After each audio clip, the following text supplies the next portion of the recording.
everyone, welcome to Story Time with Thackley Primary School. Mrs. Murphy checking in with a story. I've got Zog today. Just thought I'd read it to you, give your family a bit of a break from telling you all those stories. So, are you ready? Here we go. Madam Dragon ran a school many moons ago. She taught young dragons all the things that dragons need to know. Zog, the biggest dragon, was the keenest by far. He tried his hardest every day to win a golden star. All the dragons in year 1 were learning how to fly. "Hi," said Madam Dragon, "way up in the sky. Now that you've been shown, you can practice on your own, and you'll all be expert flyers by the time you're fully grown." Zog went off to practice, flying fast and free. He soared and swooped and looped the loop, then crashed into a tree. Just then a little girl came by. "Oh, please don't cry," she said. "Perhaps you'd like a nice sticky plaster for your head." "What a good idea," said Zog. Then up and off he flew, his plaster gleaming pinkly as he zigzagged through the blue. A year went by, and in year 2, the dragons learned to roar. "More," said Madam Dragon, "louder, I implore. Now that you've been shown, you can practice on your own, and you'll all be champion roarers by the time you're fully grown." Well, Zog went off to practice. He roared with fearsome force. He kept it up for hours on end, but then his throat grew hoarse. Just then the girl came by again. She said, "What rotten luck. Perhaps you'd like a nice soothing peppermint to suck." "What a good idea," said Zog. Then up and off he flew, and breathing fumes of peppermint, he zigzagged through the blue. A year went by, and in year 3, the dragons learned to blow. "No," said Madam Dragon, "breathe out fire, not snow. Now that you've been shown, you can practice on your own. You'll all be breathing bonfires by the time you're fully grown." Zog went off to practice. He blew with all his might. He twirled around in triumph, and his wingtip caught alight. Just then the girl came by again. She said, "You poor old thing, perhaps you'd like a nice stretchy bandage for your wing." "What a good idea," said Zog. Then up and off he flew, his bandage flapping wildly as he zigzagged through the blue. All the year 4 dragons were learning. Can you guess? "Yes," said Madam Dragon, "how to capture a princess.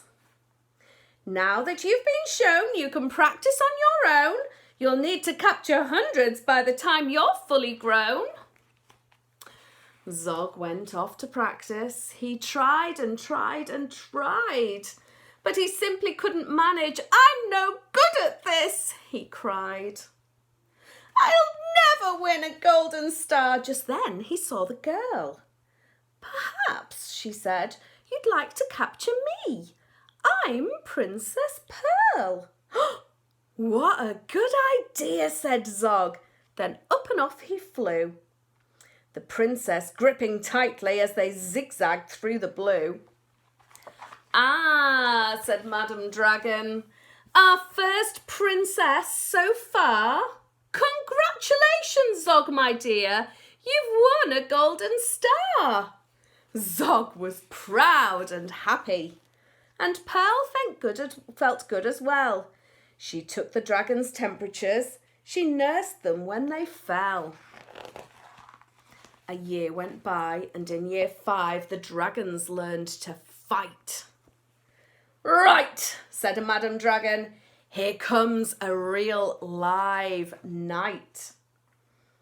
Up spoke the knight. "My name," he said, "is Gadabout the Great. I've come to rescue Princess Pearl. I hope I'm not too late." Zog breathed fire and beat his wings. "You can't, she's mine," he roared. "Oh no, she's not," yelled Gadabout and waved his trusty sword. The other dragons crowded round and watched them all agog. Who was going to win the fight? Sir Gadabout or Zog? Princess Pearl stepped forward crying, "Stop, you silly chumps! The world's already far too full of cuts and burns and bumps. Don't rescue me, I won't go back to being a princess. And prancing round the palace in a silly frilly dress. I want to be a doctor and travel here and there, listening to people's chests and giving them my care." "Me too," exclaimed the knight, and took his helmet off his head. "I'd rather wear a nice twisty stethoscope," he said. "Perhaps, Princess, you'll train me up?" And Pearl replied, "Of course, but I don't see how the two of us could fit upon your horse." Then Zog said, "Flying doctors, I'd love to join the crew. If you'll let me be your ambulance, then I can carry you." "Bravo!" said Madam Dragon, "an excellent career." And all the Year 5 dragons gave a loud resounding cheer. Hooray! Then Madam Dragon told the horse, "I really hope you'll stay. I'll let you be my pupil's pet and feed you lots of hay."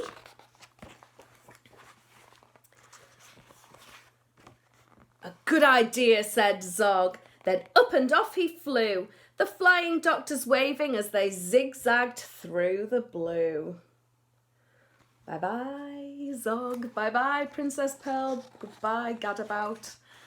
Well, I hope you enjoyed that story of Zog by Julia Donaldson and the pictures by Axel Scheffler. I hope to see you next time for Staff Story Time at Thackley Primary School. Bye-bye.